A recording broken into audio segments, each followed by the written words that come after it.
We obviously, disabled people can make really interesting characters. Just change the narrative of superhero comic books now. Because I think it's growing more stale. Yeah. Yeah. Well, I like it. Stormtrooper. That's what I'm talking about. Nice. Ladies and gentlemen, Robert is in the building! Rather than a stormtrooper. I like it. You're right, guys. Welcome to the latest episode of Muscle Owl Talks. As you can see, I got Marvel on. Vivek, not Vivek. I was going to finish with Vivek by saying Vivek is showing everyone up here by just not thinking that. In the background on the bookshelf, there is a comic book there. So where? Right at the back in the top right of right. Or the middle right. Top right and the middle right. We'll point that out. We'll point that out we'll get some kind of arrow pointing to it. Will Viv put on a shirt? That's it. Will Vivek put on a shirt for the next episode.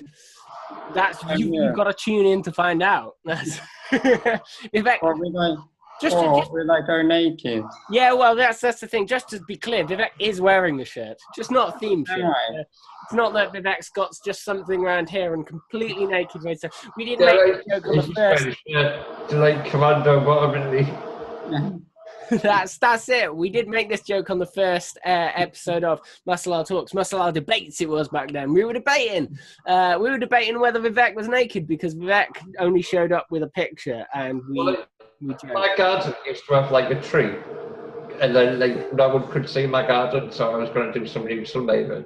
And then it was my house, and then round the corner it's our mum's house, so her garden backs onto mine, and I cut down a tree. So I'm like, crazy. They just wanted to see some naked sunbathing. Like, should we put a gate in? I'm like, no, I want to see you coming. There's a weird disabled guy in the garden. I like it. Right, so yeah, this week we were going to talk about, in fact, that is a great introduction to Robert Sleight for the first time. Robert, do you want to introduce yourself? Yeah, I'm Rob. I've got a YouTube channel, and I'm only on Muscle Owl to plug that. that's everyone's always on Muscle Owl to plug a YouTube channel. That's it. Only we plug our own a bit more on Muscle Owl. I do the technology in video games and bending technology to my will, making it do what I want to play my games. No, that's awesome. Channel's about my specialist. Yeah, so I don't know, Vivek, do you want to bring us in? Vivek, hey, if you don't know, first time watching, Vivek writes loads on comic books and stuff he watches on TV, and often, sometimes, links it into disability in really, sometimes very close aspects, sometimes very long drawn out aspects. I don't know, Vivek, what's new?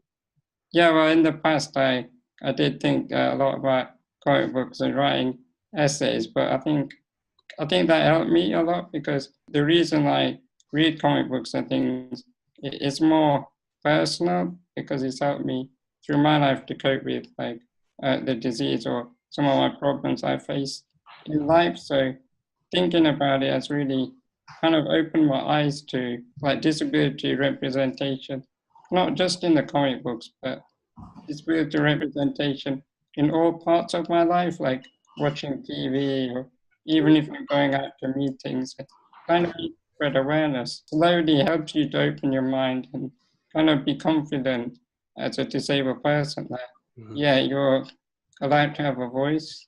Which growing up, I found that quite difficult because I didn't feel worthy, but now it's really, really helped. So, yeah. Yeah, I often like how you, in a lot of things that you write, you draw in comparisons to maybe characters that don't have a disability into your own. Like, I don't know, do you want to say a bit about that? Well, yeah, because one of my favorite characters is Batman, but you wouldn't think that kind of it would be relevant to disability or dealing with things. But with Batman, because he had to deal with his parents getting murdered, it's like a lot of like post-traumatic stress disorder, and also kind of finding out about mortality. So that helped me to realize that kind of I'm actually in the similar position to him, and kind of you just need to realize how to live your life and kind of live your life while helping other people. So that's basically my opinion, my interpretation of Batman. So yeah, this links to what we were talking about, well, a little bit earlier actually, when we were just mentioning the topic in general. And yeah, Robert, you mentioned the character in, is it Arrow, who used a wheelchair for a bit, and I think you were saying you had a problem with how that was portrayed or something like that. What was the deal with that? Yeah, well, without putting too many spoilers in for the program, Yeah, character Felicity Smoke, and there's an accident and she ends up in a wheelchair, but then gets magically fixed with a spinal implant. But for me, that's like suggesting that you can't be a disabled hero. There has to be a magic cure. It's a thing worse than death, that sort of thing. That is an interesting thing because, as you said, Vivek, in terms of people having mental illnesses in things, they can often live with them in spite of them. And yet, if you have a physical condition, that needs to be cured. I don't know, Vivek, what's your view on? Well, it's a tough one because a lot of the superhero kind of literature is kind of like superhuman saving it. So I think that disabled people are kind of like subhuman slightly, that you wouldn't really want to be kind of in a wheelchair as a superhero because, well, the thing is, I think the Whoa, you're not being ableist now, Vivek. Yeah. Explain yourself.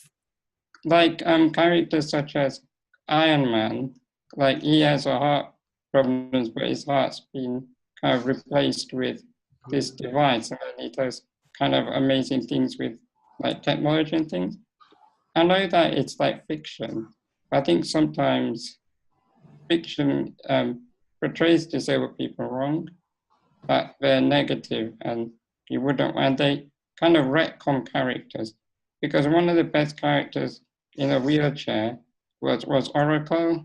She was Batgirl, but she got paralyzed by the Joker, and for about like 25 years, she was in the wheelchair. But when DC, they rebooted the whole kind of universe, she miraculously got healed from a back injury. She wasn't paralyzed, she just kind of got over it.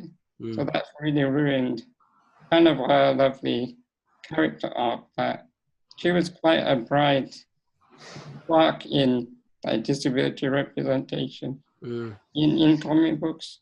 So it was just a shame that that kind of got wiped away. It is a flesh wound. Yeah.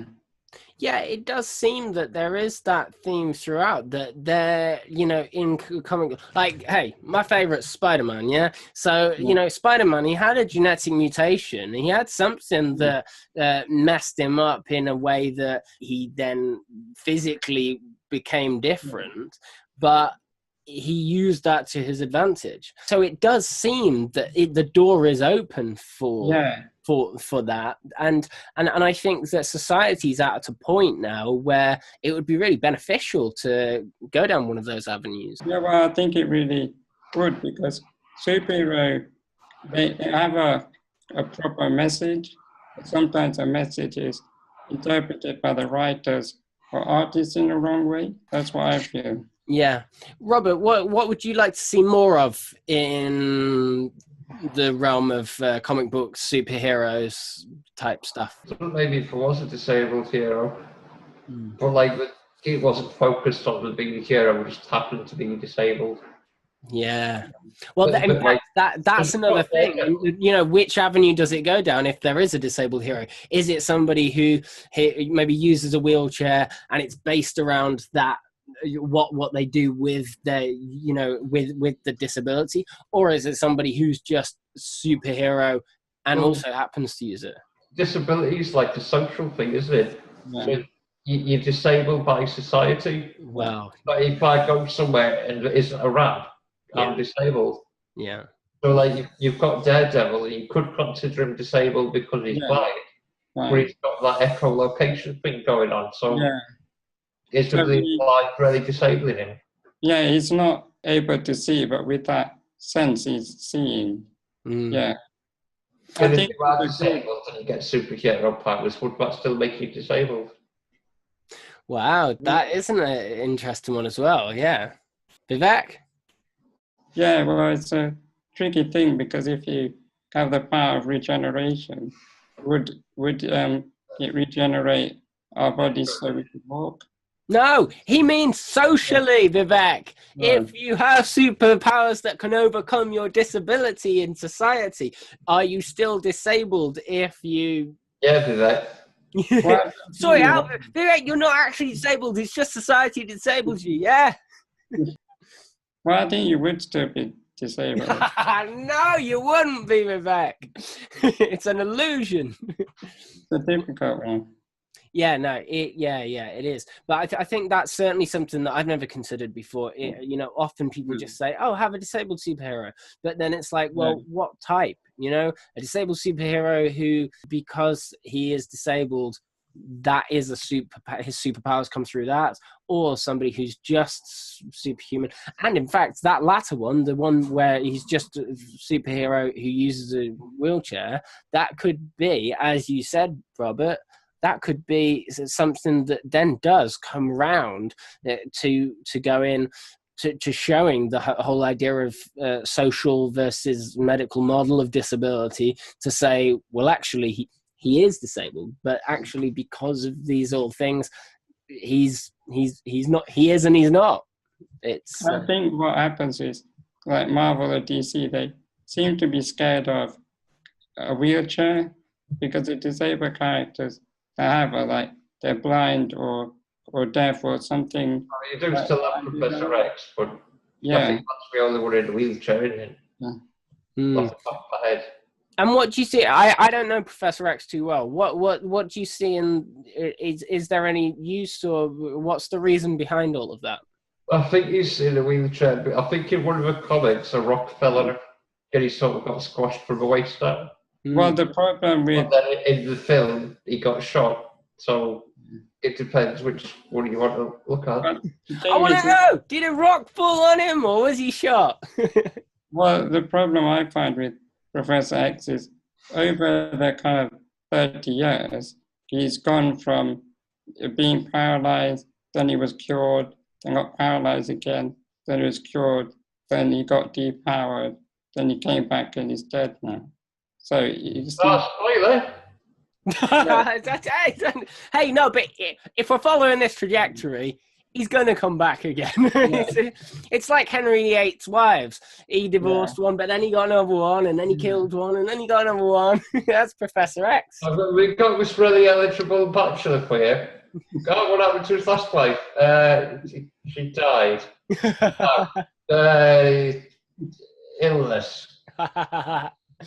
It all comes round in circles. N plus I do think, algorithm. For me, even though Professor X keeps changing, like he can walk, that he can't, it's still been quite a powerful thing for me to see him in the wheelchair. There was an actor of wheelchair that kind of helped me accept that, people are in wheelchairs, it's all right. Oh, really?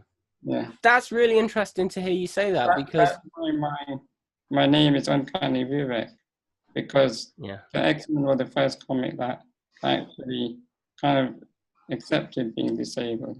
Yeah. That's really good. But yeah, I think it's pertinent what you said about the fact that superheroes, comic books use so many different types of disabilities, but they really do try and stay away from the outright physical nature of it. And I think it's a shame for a genre that works by turning universes on its head, by taking polar opposites and smashing them up. Like, that territory really hasn't been breached just yet. Doctor Strange. is disabled. He had a car crash and knackered his hands. Yeah, So and then he has magic to compensate for that. yeah, Oh, I see. yeah. We need to investigate this further. I think we should start developing our own Muscle Owl superhero, comic book hero. Superhero hour. What? The superhuman hour. The superhuman owl. I think Channel 4 have got that. I know. Maybe it's a guy who does. In fact, this reminds me. I did work in my latter days working at Muscular Disc for UK when I first started doing Muscle Owl and a load of other things. I went a little bit mad in many ways. I made a comic book hero called Captain Muscles, and he was a sort of a Don Quixote type guy. He was this guy who ran around in fact, that was who I used to run as in my marathons and stuff with a crazy orange wig. And I had this view of Captain Muscles being this Don Quixote type guy who imagined that he was a superhero, but he wasn't really. He imagined he sorted things. And he had this guy, kind of like Sancho Panza type guy, who actually was the real superhero. And he was this guy called Mike, who used a wheelchair. And Mike would save the day, and Captain Muscles would get there at the end and be like, yeah, we did it. Yeah, look at me. And I even did a few stop motion types. I think I might have probably gone with Captain Cripple and offended half. No, exactly. Oh, that C word. No, not that C word. Or which C word? I wish I hadn't asked. I think the C word's being reclaimed. Why don't you call it the Super Owl? Well, no. Once I created Muscle Owl, I then thought of the forest, this magical forest, which is where all the crazy stuff went on, and there was the Muscle Owl, which kind of spread the messages That's what it is, of danger and whatever. Oh, it. Let's get right in this again. Join Muscle Owl project. Yeah, we should actually do that. Yeah, well, the last comic I read was Vivek. So my granny used to send me that one every week. Roger the Dodger, he knew where it was at. The Bash Street Kids. I wrote my own Dodge book when I was younger. This is it, right? Captain Muscles, he's coming to a screen near you. When I was little, my granny used to send me a Beano every week. And she'd send my sister a twinkle. I don't know what a twinkle is, but it was like a little comic for little girls. Wow, nice. Yeah. Isn't that sexist? I used to get a Beano. Yeah. She should have sent you the twinkle and the Beano to your sister, yeah? Grown you up as agender individuals. Oh, give over, man. They just want to go low. I'd like to see a female James Bond. To walk past. That would be a good idea. Like opposite sexism. Oh wow, that would be very interesting. Yeah, wow, I like it. Like Hollywood. I'd like to see a female James Bond. What would the name be then? What about James Bond who used a wheelchair? That would be a good idea. Well, it'd be a better spy, wouldn't it? Like no one would suspect. Gadgets in his wheelchair. What if and with Daniel Craig? This could be an extra one Daniel Craig did. What about even if he just breaks his leg? So having an ejector seat in your wheelchair. Oh, Vivek, we're onto something here. I don't even know. We should remake classic films with disabled characters. The Great Escape. Like Predator. That's it. Oh, I don't know that film, but this is the Italian Job. Wow, we've put out way too many good ideas in this, but tell us what you think. There's no such thing as keeping good ideas secret. Tell us what you think, and if you've got any ideas for good comic book superheroes that use disability or just happen to have it or whatever, and let's do more of these episodes. Brain thinking of what things could happen. Brainstorms. Thanks for watching, guys. You don't like to say brainstorm anymore, are you? Are you not? Why? Not epilepsy or something. Oh, really? Oh, I think I've heard about this. I don't know. we'll ask epileptic people, and don't worry about it. If anyone's going to offend someone, it'll be me. well, Sorry, we're leaving in brainstorm. We hope we've not offended anybody, and we'll see you all again soon. Thanks for watching. Bye. Bye.